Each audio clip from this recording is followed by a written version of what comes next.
This is actually something I picked up this weekend. Oh really? Yeah, for $5. This. I did it for the Pepsi. Oh yeah. Oh yeah, sure. Yeah. I mean. Okay. Whoa. Oh wow, hello. Well, hello there. Wow. Oh, and it just keeps going. Oh. Shoguns. Hey guys, and welcome to a impromptu behind the collector. This is not like the toy room setup you have in mind. This is still coming, but this is like the setup you have right now, as it's also your home office. Exactly. So thanks for having us over. You're welcome. Thanks for doing a little guide around because there's lots of grills here.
What are you thinking, Erin?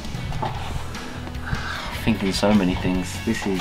Are you gonna leave it in a comment below the video? I'm gonna leave a little comment in the video that says, "Wow, great collection." This is crazy. This is insane. This is how I like my stuff. Sealed. Yeah. Yeah. It did cost me €100, but. Hey, that looks neat, man. Yeah, it's sealed. So. Wow. Maybe we'll just walk around the room and point out some cool things that I saw, like, you know, like the Dino Rider stuff. Yeah. So for the Dino Rider stuff, I have like wave 1, wave 2, wave 3 entirely complete. You see all the stuff up here. I'm just missing one little piece from the Brontosaurus. But for the rest, most of the box sets are in the background as well. They are still sealed, so I think that's probably like my prized possession.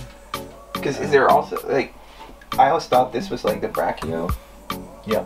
And then this one is even The more Bronto. huge than the T-Rex. Even that if one you, fits if you in count the here. tail, it goes up to right here about. So Whoa. I think the figure is about this big. It's insane. Try to store the box as well, that's even more difficult.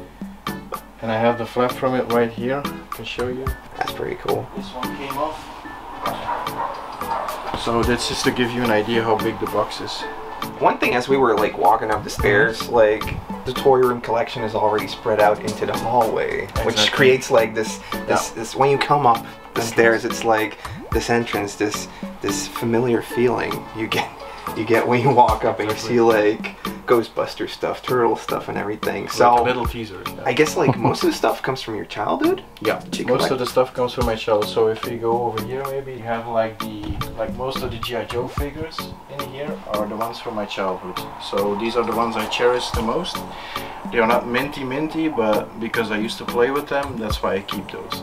I have mint specimens right over there, but these are the ones I hang on to. Like even these figures, like this is the one I had as a child. It's missing the piece, but I'm still keeping it. And GIJoe is like one of the bigger collections you also have. So you almost have all the guys, or? Well, I started collecting GIJoe when I was 16 years old.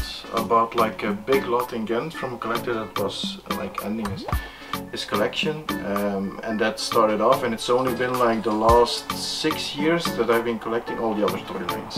So yeah, that's why GIJoe is still my main collection. I'm still looking for a few boxes because I have all the vehicles, but tucked away, but I'm still looking for a few of the boxes. So I really like the cover art, like you see here on the Night Raven. The Night Raven, exactly. Yeah. That's an epic toy. And like the other toy lines you're interested in, is it just like stuff you come across and you're like, hey, this looks cool, or is it stuff you maybe didn't have back in the day? Is it all like connected to the 80s, the 90s when you grew up? Well, to be honest, like if you go back to the Dino Riders, I once bought like a couple of years ago like a big collection in Tilburg in the Netherlands.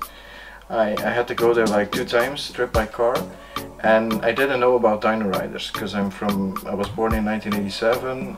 It's a bit before my age. But the guy, he had like, it was included in the total package, and he took the T-Rex off from the shelf, and I was sold immediately. And that's why I went into the Dino Riders.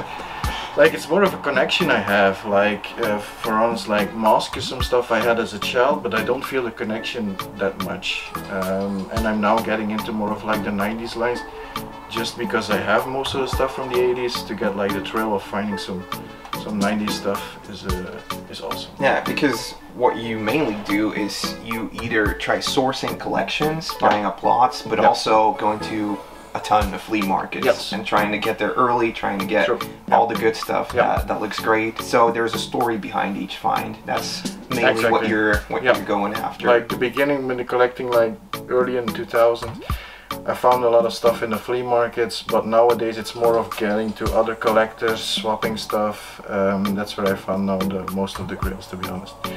Flea markets has long been gone, the glory days, so yeah, that's a bit of the story. But you still get jitty waking up at 4:30 just to find like one just to find one Leonardo, like missing all the accessories. I'm still like, yeah, I found it. I saved it from someone else, probably going into the bin somewhere. So yeah, that still gives me the thrill, to be honest. Yeah. You see like tons of stuff here. Transformers, Jurassic Park. I noticed, you know, some Conan the Barbarian figures in there, Ghostbusters. So over here we had the old toys, like the ones you grew up with. Here's like more of the toys that are in really good condition.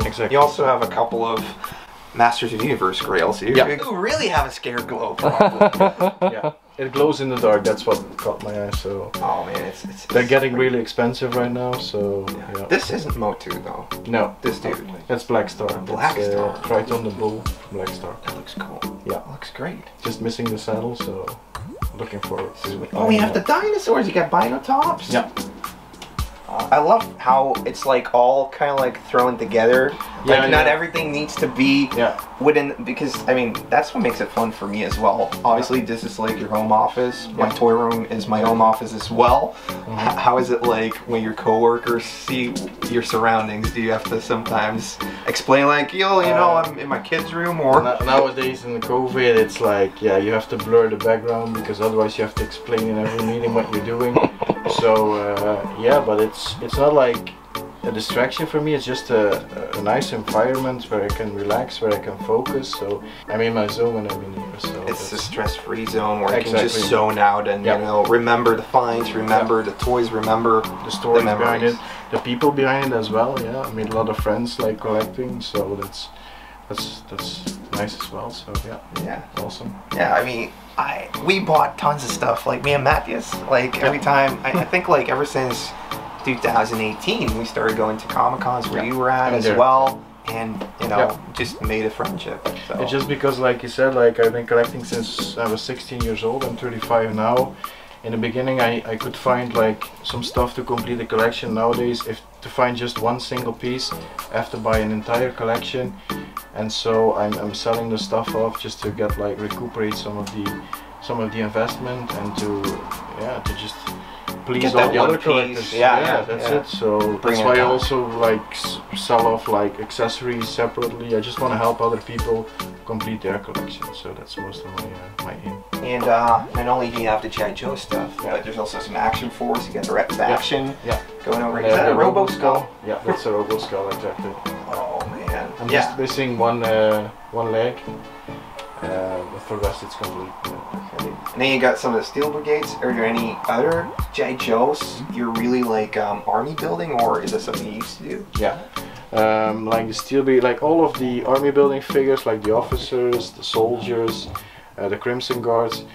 I had huge collections of those, like 50 from every, like at least 50. Now I'm downsizing, like 10 would be the max from every single figure, so yeah.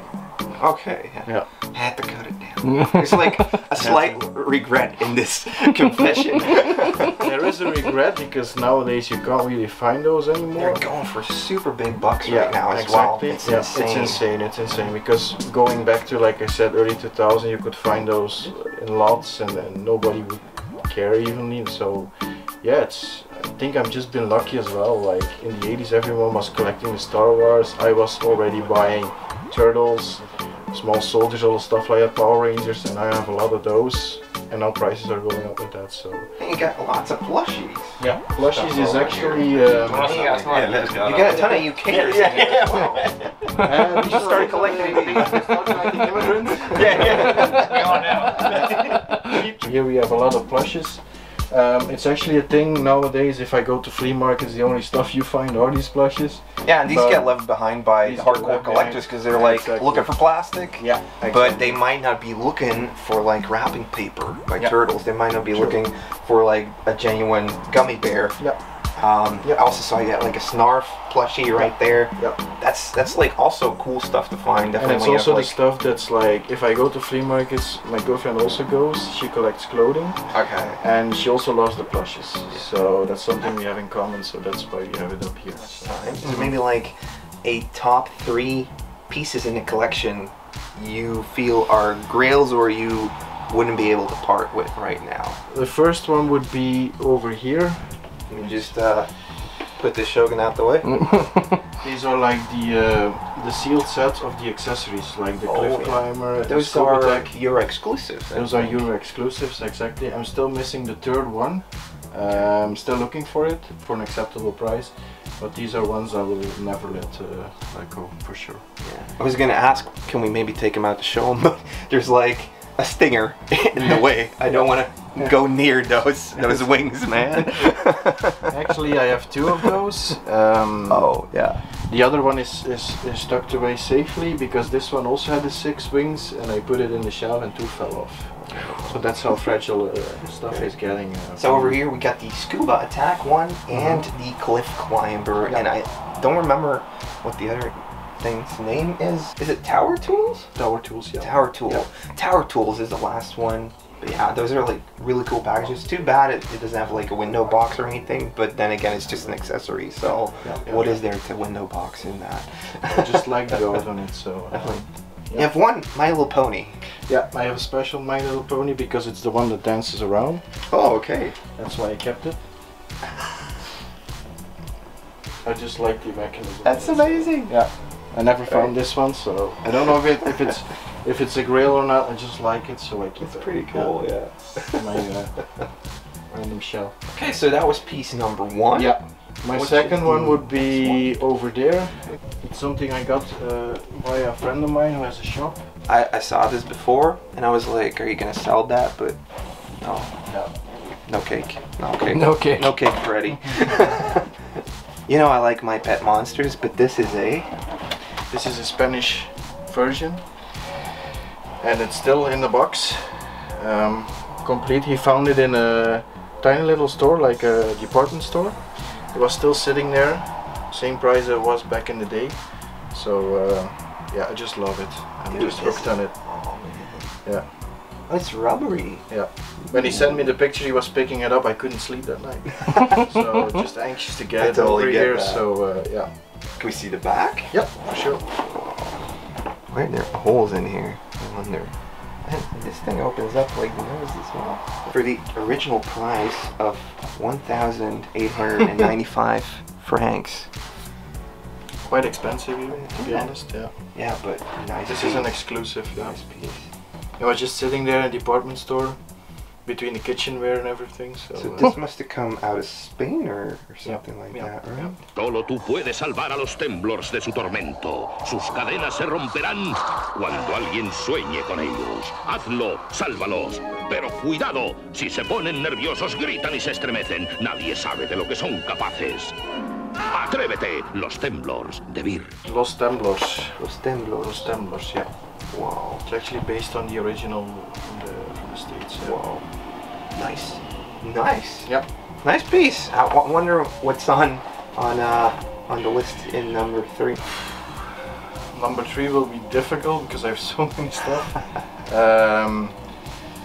I'm doubting between either the Belgian Tomahawk box, because that was one of the vehicles I wanted to have as a kid. Didn't get it, but my parents didn't want to sell it, but it was just a bit too late. I always liked it because my nephew was into GIJoe and I used to play with his toys, so it got me actually into GIJoe. But I think I'm gonna go for the Shogun Godzilla.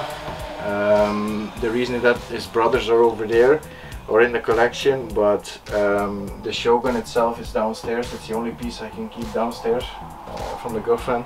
She loves it as well. She allows it, and it's also because the story behind it. It was like somewhere in Western Flanders. I went to pick up like a small batch of MOTU figures because the guy said like, look, my son died. He was a bit older than me, and he said like, okay, I'm getting rid of the stuff. And I was going to the bin, through the bin, and then he said like, all of a sudden I looked over and he had like on a coffee table, random, he had the Shogun Godzilla complete, and I was like, okay, are you selling that figure? He was like, yeah, it's from my son, it's been there 20 years. I don't know. And I was like, yeah, whatever you say, like, what's your price? And he said 50 euros, and I think that was the quickest 50 euros I got out of my pocket.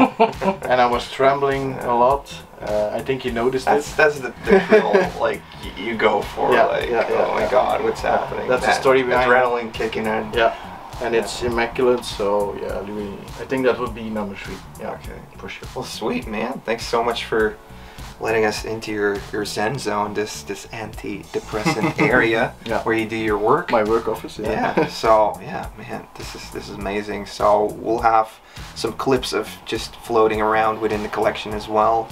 Hope you guys enjoyed this video, and yeah, we'll see you in the next video. Hey now. Matti found a Castlevania adventure. Wow. Game Boy game. For the Game Boy. Yeah, for the Game Boy. Wow. And a Jasen. Tell us about this exciting... Tell us about this exciting twist in the plot as we try to uncover this toy room. You're like, hey, what? I'm opening up the cover. Yeah, I'm opening up the covers and now. I'm like, hey, is this for sale? Hey. Are your trousers for sale? Hey, oh, wait. Hey, yo, wait.